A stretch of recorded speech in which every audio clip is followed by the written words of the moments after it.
Previous videos we talked about a new well in southwest Louisiana that we just drilled. So we finally have some initial test results. It took longer than expected. So let's review the results. All right, the history was we spudded in October, but while we were drilling we had some bit balling problems, and we believe that that's going to cause us problems in the completion. By October 31st we reached total depth. And then we logged the well and found a 10-foot pay zone. And on November 2nd, we decided to run casing and complete the well. So after we ran the casing, we released the drilling rig and got our completion plan in place. And then December 17th, we moved in the completion rig and testing equipment. So on December 19th, we ran tubing and tubing conveyed perforating guns to complete the well. So we swabbed the fluid in the tubing down to 1500, then we perforated using the tubing conveyed guns, and the well did not flow. So we did two swabbing runs, one to 3,000 and one to 4,500 feet, and the well still did not flow. So we weren't sure we even had perforations. So the operator decided to come back the next day and re-perforate the well with through tubing perforating guns. And again, the well did not flow.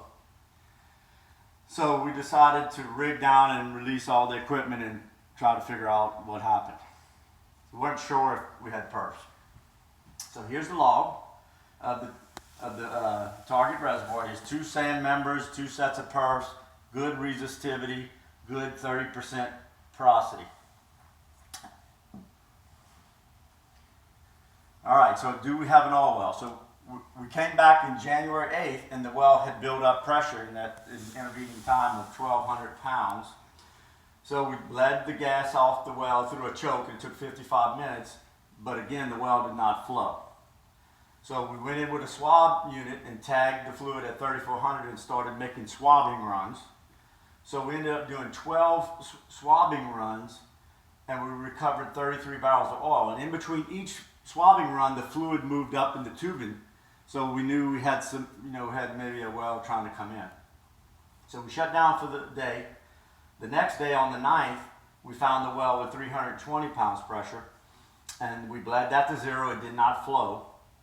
So we put the swab unit back on, and we started swabbing the well, and the well started flowing.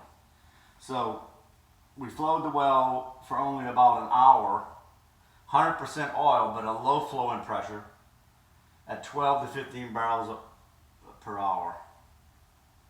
All right, here's the mechanical condition of the well. We got the casing, the tubing conveyed perforating guns, all the different casing sizes, and we also ran gas lift vandals with dummies that we can use later. All right, what are the next steps? Some of the partners wanted to continue testing the well, but the operator, who has the 50% controlling interest, decided that we had a commercial well and he didn't want to do any more testing, so he's buying production equipment and building a pad to put the well on production. That's going to take about 30 days, so by the middle of February we should have some production. All right, I did ask everybody if they wanted to make a prediction of what the well would produce, and about 28 people gave me an estimate. Here are the oil estimates and the gas estimates for each of the persons. So who had the best guess?